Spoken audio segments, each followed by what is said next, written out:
Hi, gun people.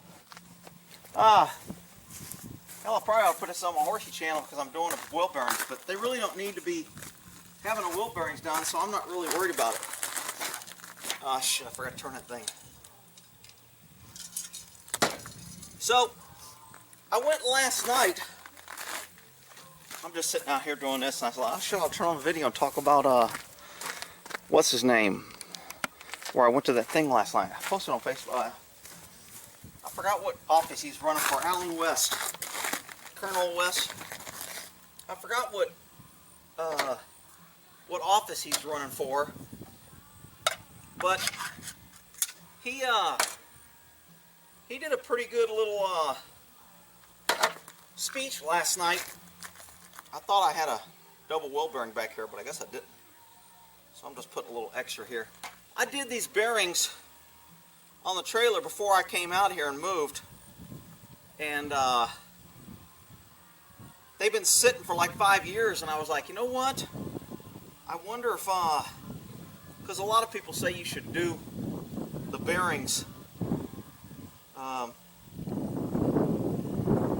once a year if you're driving a lot, which I don't drive a lot. So I was like, you know what, let me pull them and check them. And checking them, hell, I don't need to do them. I did such a damn good job with the help of Dave. Y'all remember Dave? He was in the Air Force, and we used to go riding, and we did quite a bit of riding exercises. I don't know if somebody's going to tell me I'm putting too much. Dave was always like, you don't need all that. Just put, I go, you know what? I don't care. It'll just squirt out and get things. I don't care. I'd rather have too damn much than not enough. And that's just me. So,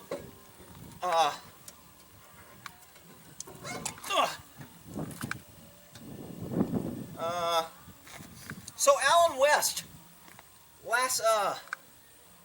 shit, that's a little bit of grimy stuff there. I don't want to get, he's talking about Texas, because he's running for the Texas state Republican Party, and the way he's talking, and I'm not sure he can do as much as he says he can do, and I'm not cracking on him, I'm just giving you my honest opinion on whether or not he can do as much as he can. So he said there's over, I want to say, 6,000 Texas voters, 6 million Texas voters that don't vote. And I was like, you got to be shitting me. That looked like a little piece of grass, that dirt. I go, 6,000 people? Really? Or 6 million. I was like, that sounds like a lot. You can tell. See, this is what's called divided attention. This is why cops do divided attention tests. Because I'm trying to pay attention to this, and I'm trying to keep my thought, and you notice I'm not following point, and I'm moving, and I'm kind of forgetting a little bit on what I'm doing because I'm doing this and trying to talk, carry conversation. This is classic divided attention. I have a hard enough problem staying on damn point. But,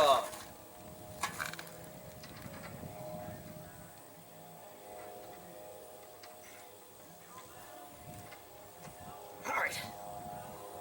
Goes in there. Sucker goes in here. Shit, let me just get this damn thing back together so I can finish my damn thought. So, can you imagine 6 million voters in Texas that didn't vote? If you're a freaking Republican in Texas and you're not voting, you're giving away this damn state. And if you don't care about your future or the Texas future, maybe you ought to care about future generations, because once Texas falls, we're screwed. And, you know, I just don't get how people don't get that. So, what else was he talking about? For y'all that don't know too much about Colonel West, he was I think he was a congressman in Where was it? And you're not supposed to tighten these, by the way. I know somebody's going to tell me. You're not. They didn't have the small wrench when I got this one. Or they didn't have the big one. So you only finger tight this, but I usually tighten it with a wrench to make sure it's seated properly, and then I back it out and just finger tighten it. And then to stop it from doing, this little sucker goes in there. Man, when I pull that off, all this rust and crap on this thing, on the wheel drum, whatever it is, freaking fell down right down on my little work area. I should have put my work area over here. But I wanted to catch anything that fell so I could find it. But now I see all this damn little... So this little sucker is supposed to fit on here and clamp that.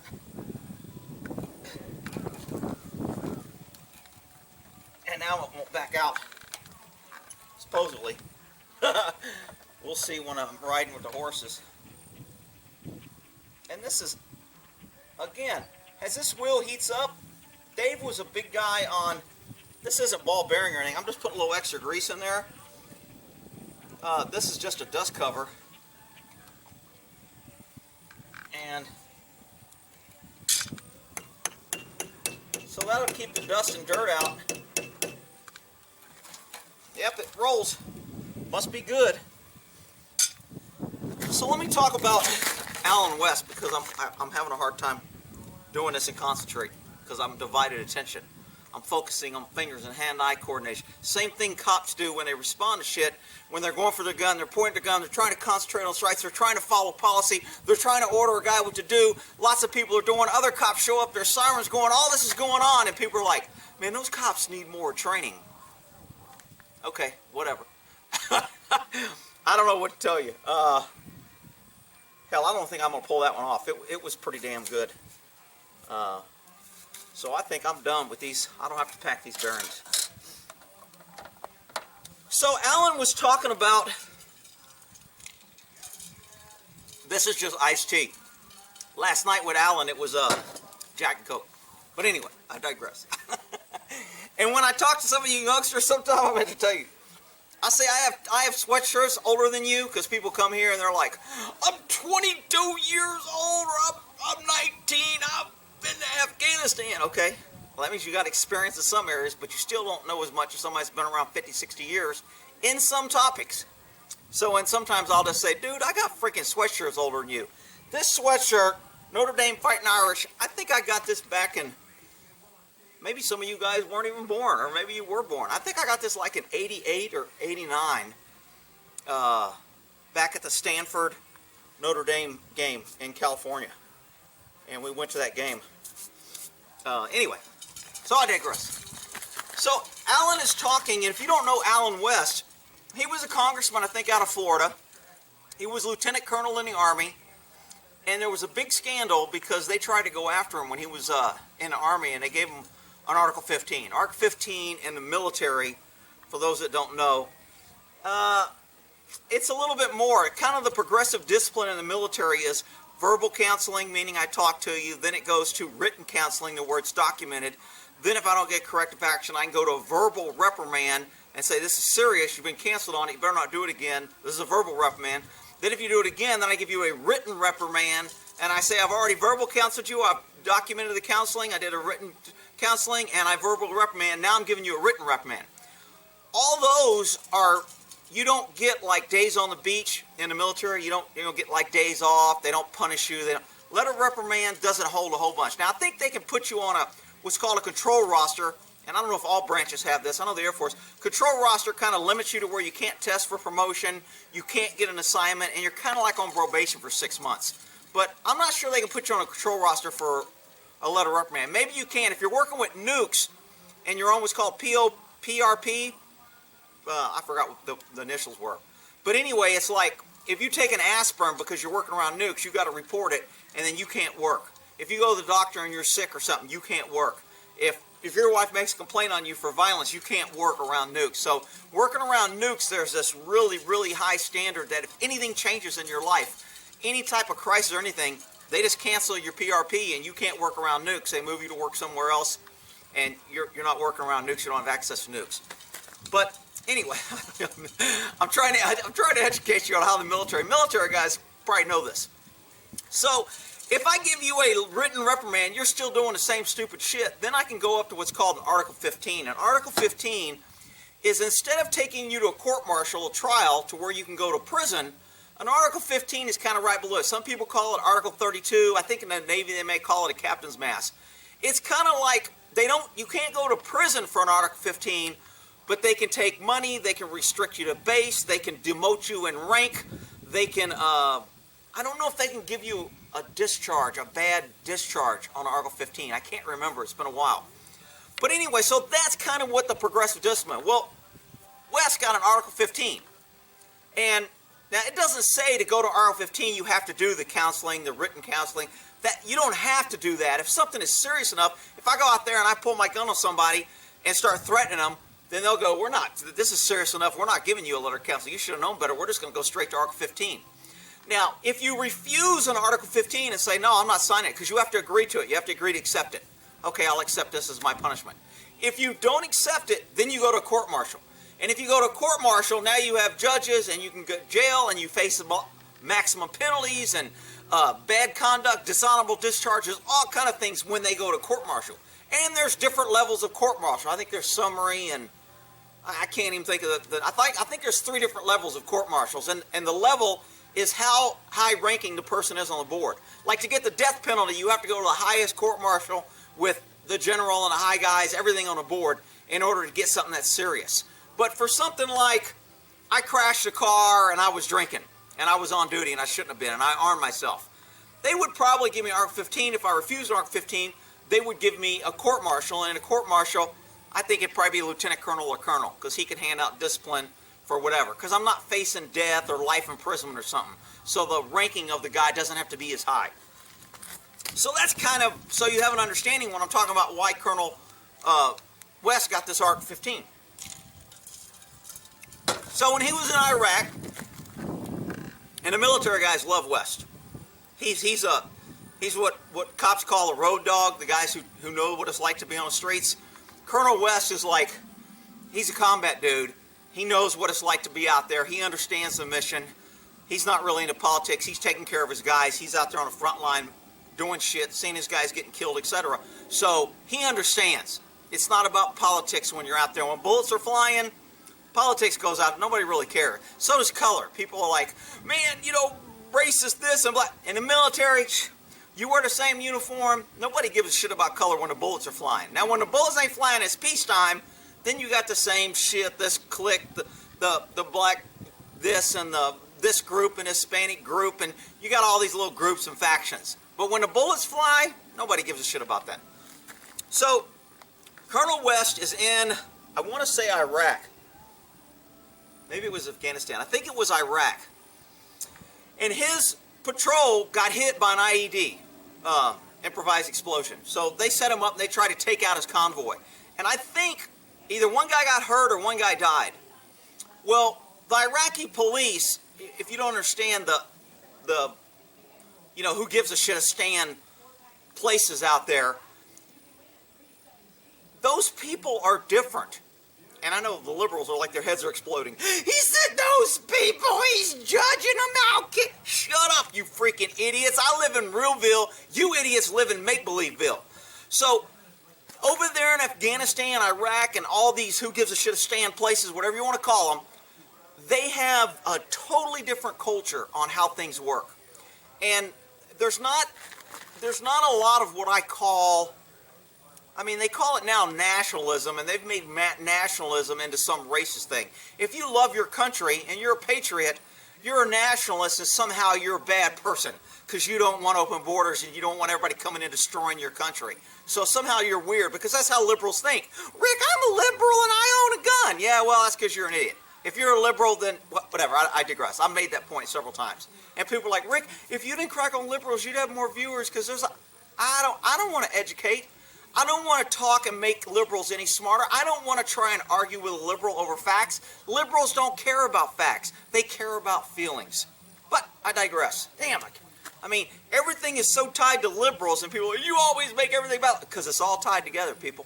It's pretty simple. Crime, shit cities, shithole cities, large metropolitan cities where diversity is our strength, run by the liberals, big debt, lots of controls, lots of gun control, lots of gun violence because they take the guns away from good people so criminals get empowered. Same story anywhere across the land. And people are like, well, you can't blame liberals on that because Trump owns a business. All right, whatever, it's Trump's fault. Whatever, I digress. So, over in Iraq, Afghanistan, those places, it's kind of, I guess, tribal would be a good word. I don't know if YouTube commie police would think that's racist, but it's very cliquish. It's almost like the mafia or gangs.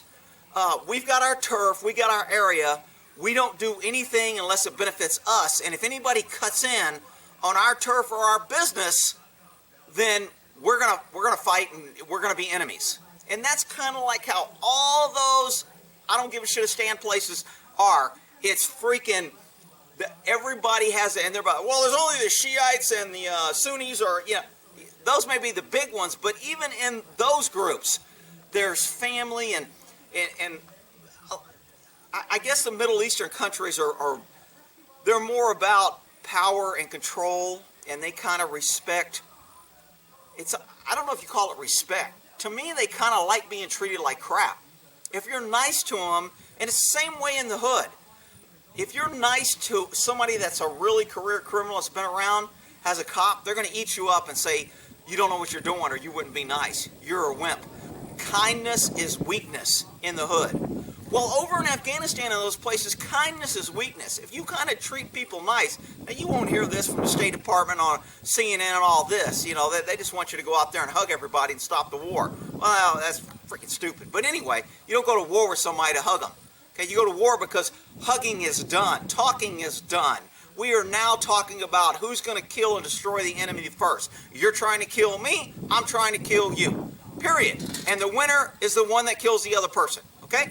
I know liberals don't want to agree with that, and violence is bad, and violence never solves anything, but, you know, the government, liberal government, they love having guns around them, protection, and everybody's got a gun, and they got fully automatic, and all the cops have extra magazines, but you pesky citizens, you don't need that.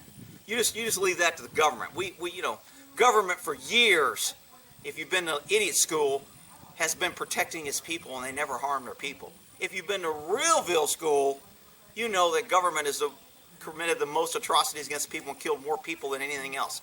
But I digress. We're back to Afghanistan. I'm going to get there, people. So that's kind of and the reason why I'm trying to get you this is so you understand that what I'm about to say on Colonel West. Because when their convoy got hit, one of the Iraqi police knew about it, was connected, tried to run or do something. And everybody goes, Iraqi police, he's a police. Don't they have backgrounds? You idiots will be coming here. They need more training. It's not about training. It's mindset.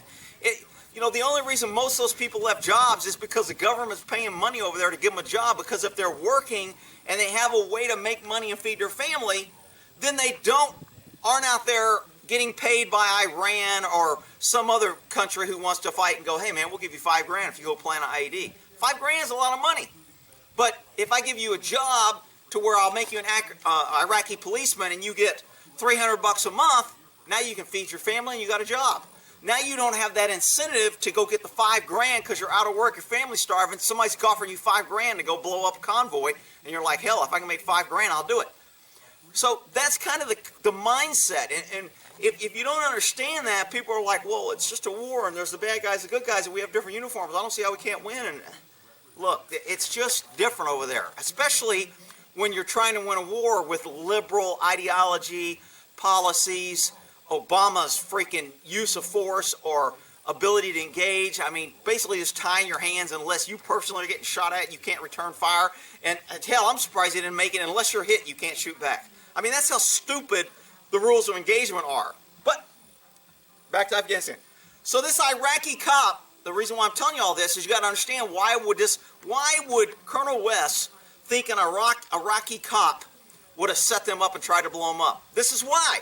Because he was in the mafia. He was working with the group. He got offered a lot of money. They told him, we're going to blow up your family, or we're going to give you money, or whatever. So there's an incentive to go, okay, I'll look the other way. Okay, I'll tell you when they're going this way. I'll tell you that way. So when Colonel North found out about this, I'm not going to say this is an accepted interview process, but me personally, I got no freaking problem with it.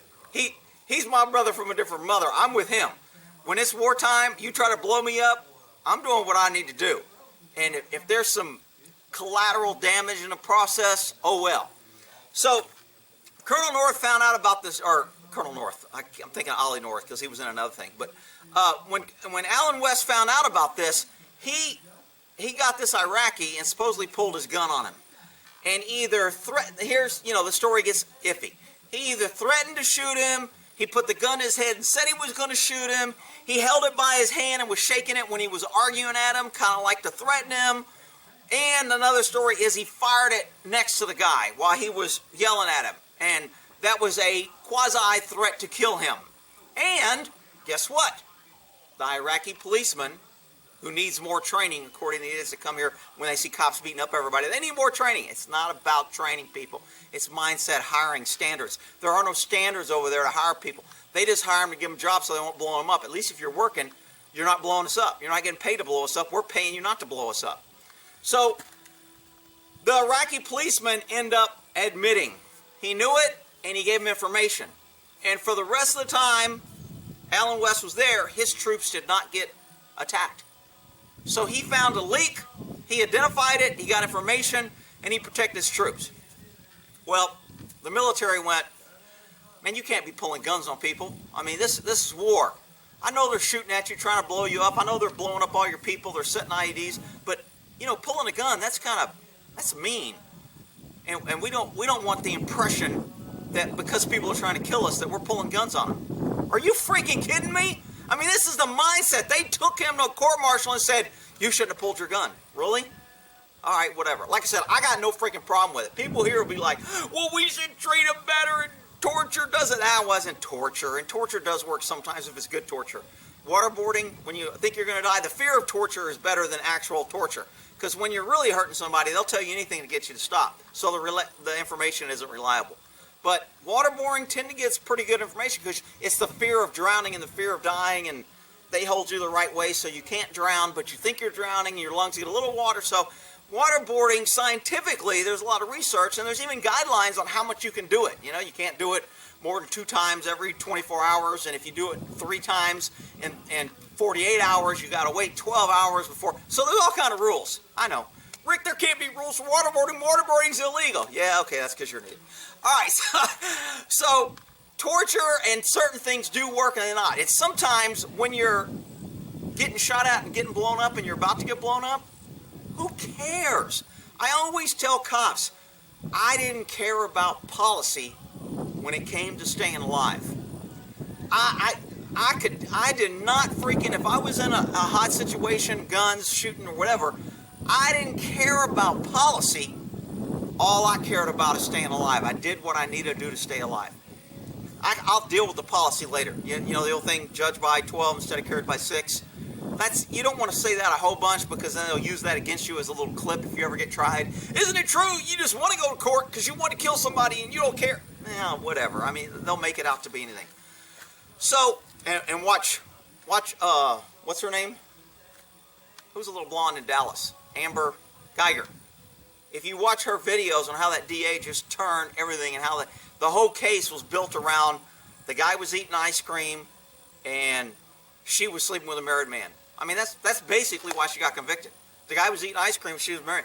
Rick, she was guilty. I never said she didn't do something wrong, commit a crime, whatever. I'm just saying the crime what they connect her with. But different story. So Ollie North, or not Ollie, damn, I don't know why I want to keep saying it. Because it's Colonel North. I've talked and read and did a lot about him. I was really focused on him, and his name keeps coming up when I talk about Colonel West. So Colonel West pulled his gun, did this, and they gave him an Article 15. Remember, they skipped counseling, letter of reprimand, off. They went straight to Article 15.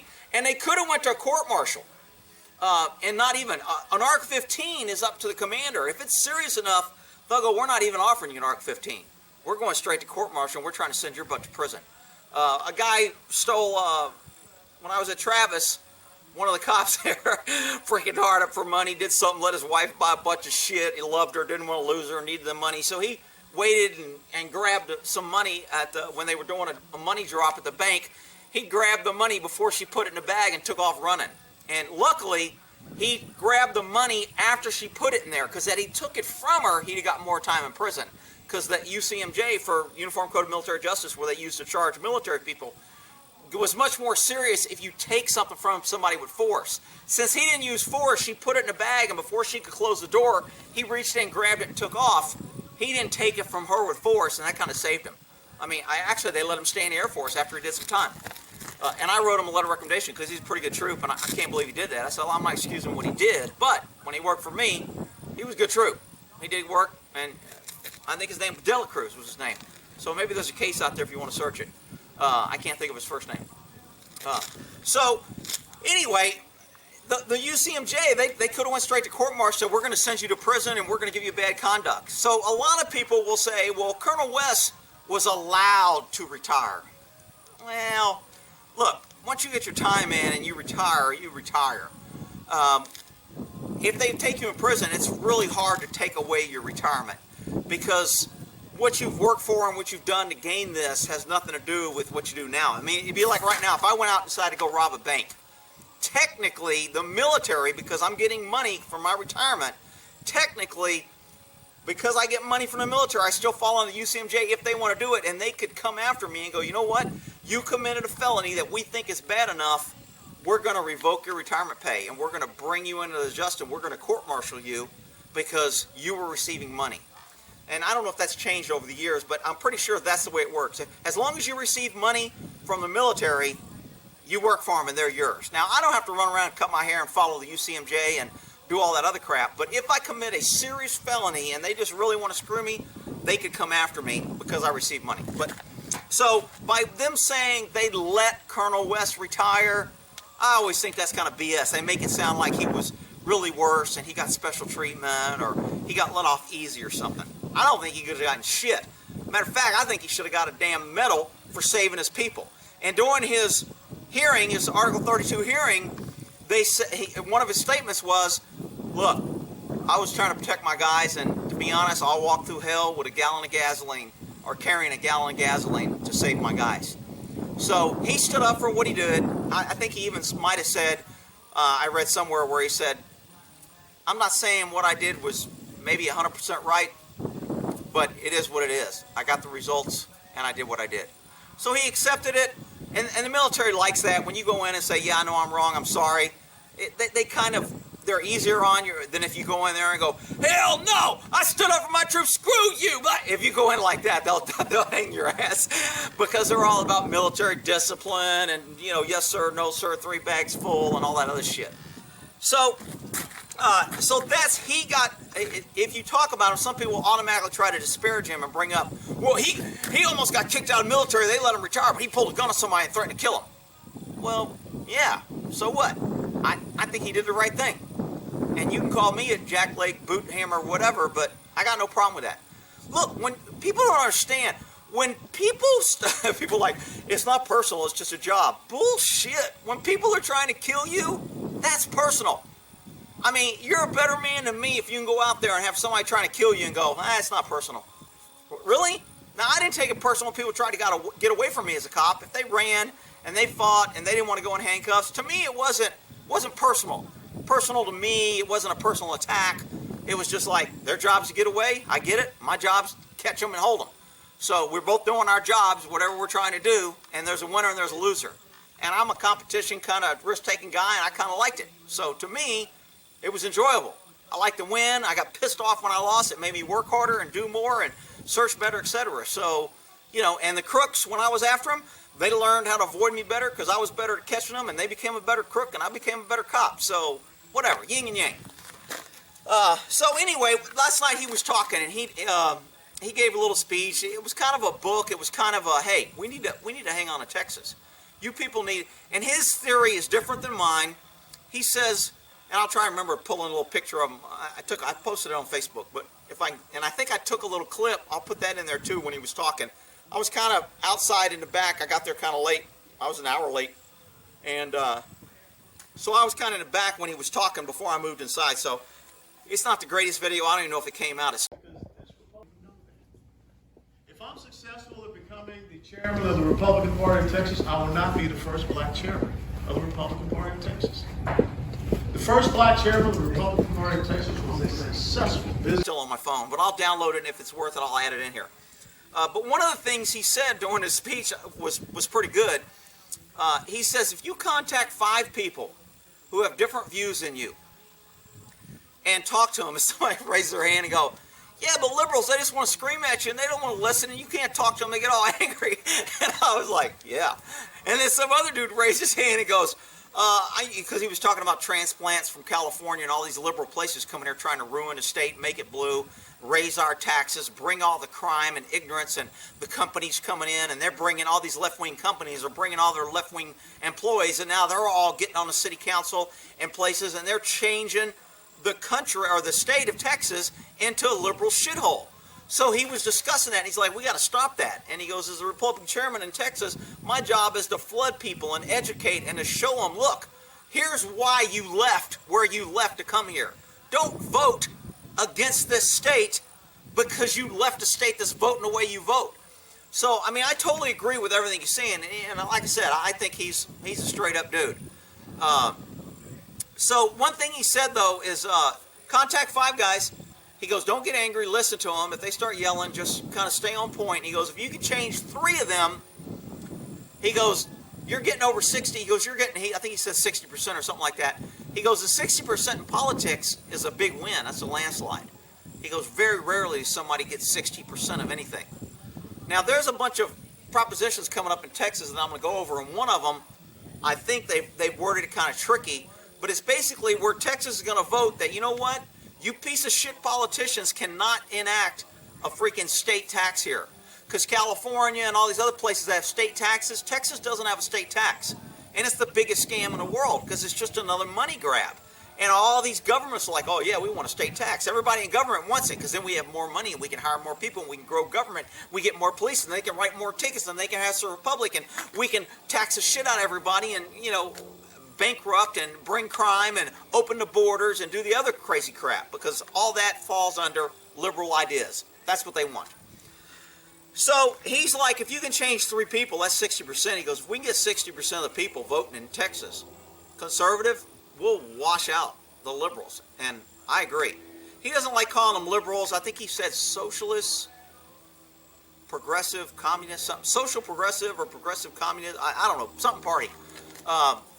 I call them freaking liberals. And I know I got people here come on and say, they're not liberals. And they're, to me, the left, liberal, socialist, anti-American, hate freaking the country, hate anything that's common sense and good, loving government and taxes and government control and more rules and taking away freedoms, and that's all liberal left-wing ideology to me. I don't segregate. Well, yeah, I understand you're just a left guy, and yeah, I understand. If you're voting liberal, left, Democrat, you are for what they are for, and they are for all the negative that destroys the country. And it's perfectly obvious if you look at a liberal city. Everything they vote for destroys that city. So, and it turns into a cesspool, and people flood out like rats because they're running from a sinking ship. And it's overtaxed, and it's over this. And what do those idiots do that leave? They vote for the same shit when they run to Texas. But anyway, Alan West, good dude. I think he ended his thing with, what was that show where they stormed Normandy? Saving Private Ryan. So he ends his speech. I wish I got my video out because he did it pretty good. And he said, do you remember in the Saving Private Ryan when the captain was dying and the guy he was saving, I don't remember all the names, it's been a while since I watched it. And right before he dies, he goes, earn it or make it worth it or something like that. But I think he said earn it in his little speech to him, earn it. Earn that all of our guys died, that we came out here and fought to save you. Don't just go back and vote freaking liberal idiots and let them destroy the country and destroy the Constitution. Go back and earn it. Make the country great. Understand the sacrifices that, and I'm adding stuff he didn't say, but his point was understand that the sacrifices that everybody has made, especially our forefathers, man, I'm telling you, I'm watching next on our turn on Netflix, and to talk about redcoats and the spies and all that, and I mean, every history thing that I look at when it comes to the redcoats, man, they were tyrannical. We are almost living like the Redcoats. The Redcoats now is the liberal government, which is when our founders broke away and said enough's enough, was the king and the queen and their Redcoat army acting like thugs, martial law, coming in your house, eating your food, drinking in the bars for free. They didn't pay for anything because they were with the Royal Armory. They were protecting you. They took guns from people because they said, you don't need it. We have guns. We are living under the same freaking conditions. The left wing is freaking the Redcoats and the king and queen. And we have the king and queens up there in Congress that's been up there 35 years, and they think the law's above them. And all they didn't want to do is push down and tax all the pesky citizens. And if you look at any history when our country was founded, that's exactly the way it was. It was the same freaking thing. They want the guns. They don't want you to protect yourself. They want to be the only ones with guns. They want to be able to tax the shit out of you. You can't do anything without them taxing. They can come in your house without a warrant. They don't need to ask you to stay there. They can come in and say, we're staying. You have to quarter people. And a lot of people miss that part of when the American Revolution happened. They came out with the Stamp Act, and part of the Stamp Act was you had no choice. If the British Army showed up at your house, they could stay there. And it doesn't matter where you slept, but they could bring in as many people. They could eat all your food. They could slaughter your animals to eat, and they could do whatever they wanted. And you had to do it to protect or to participate or to show your support for the king. We're almost there now, people. It's the government. The left-wing government wants that. You have to pay taxes. You have to pay to drive, to buy taxes. You have to get your guns registered so when they take them, you can't own certain guns. We don't want you carrying guns. You can only have a gun in your house. We're going back to where this country was founded on. And it's just so sad that all those people gave up. Because the people that founded this country were rich. They had land. They didn't have to do this. They could have stuck their head in and just, you know what? Doesn't affect me. I hate when I see freaking, and I get people on here too, the liberal, you'll always see these comments, the left wing and right wing is the same bird. Well, no shit. Freaking bird has two wings. The left hand and right hand is the same person. No shit, Einstein. But that's not the point. You need to make a stand. You need to pick a side. Because if you ride the freaking fence, sooner or later the fence is going to fall. And you're going to be stuck with whatever the hell's left. Kind of like, come on, kind citizens, just get on the train. We're going to take you to a ride, and we'll give you free housing and free food, and there'll be signs to protect you. And don't worry about it. Just hop on the train for a free ride. Anybody remember that? Probably not. Freaking nobody teaches history. Anyway, Colonel North, good dude. He talks about earn it, and he ended with, when somebody comes up to me for military and says, and tells me that, thanks for your service. And I get that a lot, too. I mean, I almost kind of don't know how to respond to that. I'm not real good at it. I try to say thank you or no problem, or I didn't serve my country so I could have people thanking me later. Instead of thanking me, don't vote liberals. Get out there and promote conservative. Get out there and support the Constitution. Don't thank me. Support the damn Constitution and run our freaking tyrannical, out of control government out. Set up term limits and take our freaking country back. You want to thank me? That's how you thank me. I don't care about words, and I don't care about your smiling thanks for your service. I care about watching a country get destroyed. But I digress. Now I got to put that other damn wheel on. And we'll end that there. I don't know where Smokey's at. He was in the garage. We'll end that there. Damn, that was a long one probably.